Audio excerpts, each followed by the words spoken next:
Hello guys, welcome back to my channel. आज की जो कहानी है ये भी एक मैं लड़की की सुनाने जा रही हूँ कि हमारे बच्चे बहुत समझदार होते हैं, उसके बावजूद भी वो कहीं ना कहीं ऐसे फंस जाते हैं कि जहाँ से निकलना मुश्किल ही नहीं नामुमकिन भी हो जाता है। ये कहानी दिल्ली की है और दिल्ली की एक लड़की होती है। गुड़गांव में वो जॉब कर रही होती है। लेकिन होता क्या है कि एक दिन उसकी जो फ्रेंड्स होती है वो उससे कहती है कि मेरे पास में कॉल आई है और कॉल जो आई है वो दिल्ली से आई है। और वहाँ पर दिल्ली की जो मल्टीनेशनल कंपनी है, नाम बताती है वो कंपनी का, कि उसमें 60,000 स्टार्टिंग है सैलरी की। वो लड़की वहाँ पर 35,000 रुपये ले रही होती है, जो उसकी फ्रेंड होती है। तो वो कहती है कि तू क्यों नहीं जा रही? तो वो कहती है नहीं, मेरे मैं नहीं जा पाऊँगी क्योंकि अभी मेरे को यहाँ पर प्रमोशन मिलने वाला है, तो मैं नहीं जा पाऊँगी। तो वो दूसरी लड़की कहने लगती है ठीक है, तो मैं चली जाती हूँ, तू मेरा वहाँ पर बायोडाटा भेज दे। और वो वहाँ पर उसका कंपनी में रिज़्यूम भेज देती है। तो वो लड़की गुड़गाँव वहाँ से इंटरव्यू देने के लिए दिल्ली आती है और अपने पेरेंट्स को भी बताकर आती है कि मैं वहाँ जा रही हूँ दिल्ली इंटरव्यू देने, तो बहुत अच्छा ही होगा। और वो लड़की वहाँ से दिल्ली आती है और आने के बाद में वो कंपनी में बैठी रहती है। तो कंपनी में बैठने के बाद में काफ़ी देर जब उसे हो जाती है तो एक इंसान आता है वहाँ का नौकर। वो चाय लेकर आता है उसके लिए, तो कहता है कि मैम आप चाय लेंगी, कॉफ़ी लेंगी या ठंडा लेंगी? तो वो कहता है कि नहीं, वो लड़की बोलती है मुझे कुछ नहीं लेना, मुझे इंटरव्यू देने के लिए आई हूँ और बहुत देर हो गई है। तो वो कहता है ठीक है, नहीं मैम कुछ तो आपको लेना पड़ेगा, ज़बरदस्ती करता है। तो वो कहती है मुझे आप एक अच्छी-सी चाय पिला दो। वो उसमें चाय में कुछ मिलाकर लेकर आता है, वो लड़की चाय पी लेती है और पीने के बाद में वहीं पर वो बेहोश हो जाती है। तब उस लड़की की आँखें खुलती हैं तो वो एक दिल्ली में ही कोठे पर पाई जाती है और बिल्कुल निर्वस्त्र होती है।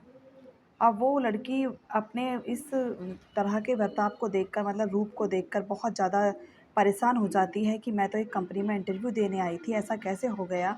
तो उसके बाद में फिर वो लड़की वहाँ पर बहुत रोती है, चिल्लाती है, आवाज़ लगाती है और उसकी वहाँ पर कोई मदद नहीं करता। मिलती है तो सिर्फ़ उसे मार मिलती है कि अगर तुमने यहाँ से भागने की कोशिश की तो तुम्हें यहाँ पर मार दिया जाएगा। उसके बाद में वो वहाँ पर बहुत ज़्यादा दुखी होती है, उसकी फीलिंग्स को कोई नहीं समझ सकता, जो झेलता है सिर्फ़ वही जानता है। वहाँ पर उसके साथ में बहुत अच्छा बुरा होने लगता है और वो सब उसको सहते हुए रोती रहती है।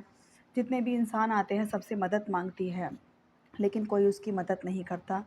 एक दिन ऐसा होता है कि अचानक उसके भाई के पास में कॉल जाती है, क्योंकि माँ-बाप, भाई सब अपनी रिपोर्ट्स वग़ैरह लिखवाते हैं, ढूँढ भी मचाते हैं, जितना वो संभव प्रयास कर सकते थे करते हैं।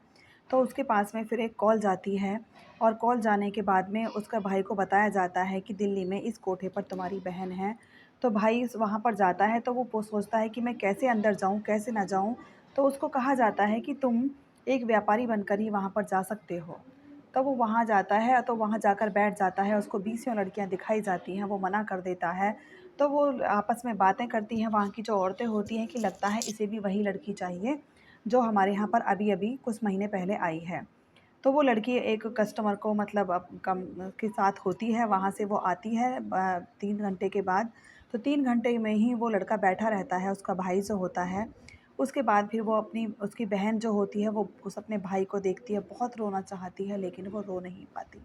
भाई भी नहीं रो पाता और वो ऐसे उँगली करके कहता है कि मुझे ये लड़की चाहिए। उसके बाद में फिर वो उसे अपने भाई को लेकर कमरे में चली जाती है, दोनों बहन-भाई फूट-फूट कर रोते हैं। फिर वो अपनी भाई को सारी बात बताती है कि मेरे को मेरी फ्रेंड ने इंटरव्यू के लिए वहाँ भेजा था और उसका फ्रेंड का नाम बताती है कि ऐसे-ऐसे मेरे साथ में ये हो गया। लेकिन ऐसी जगह से लड़कियों को निकालना इतना आसान नहीं होता। उसका भाई 2-3 घंटे वहाँ रहता है और तिगना पैसा देकर वहाँ से आता है, अपनी बहन की सारी बातें पूछकर। फिर वो जाता है, पुलिस में एफ़आईआर दर्ज कराता है और वहाँ से फिर पुलिस में एफ़आईआर दर्ज कराने के बाद तब वो अपनी बहन को बहुत ही मुश्किल से वहाँ से निकाल कर लाता है। तो कहने का मतलब ये है कि हम बेटियों को जॉब करने बाहर भेज तो देते हैं, लेकिन हम उन्हें ये भी समझा दिया करें कि कभी भी किसी के इस तरह के चक्कर में ना आए, अपनी लोकेशन हमेशा ऑन रखें और वहाँ अपने पेरेंट्स को पल-पल की खबर देते रहें, क्योंकि आज का ज़माना इतना ख़राब हो चुका है कि ना हम फ्रेंड्स पर विश्वास कर सकते हैं, ना ही हम दोस्तों पर विश्वास कर सकते हैं। और ये बात देखिए 110% सच है कि अगर कहीं धोखा मिलता है तो वो हमें दोस्त के द्वारा ही मिलता है।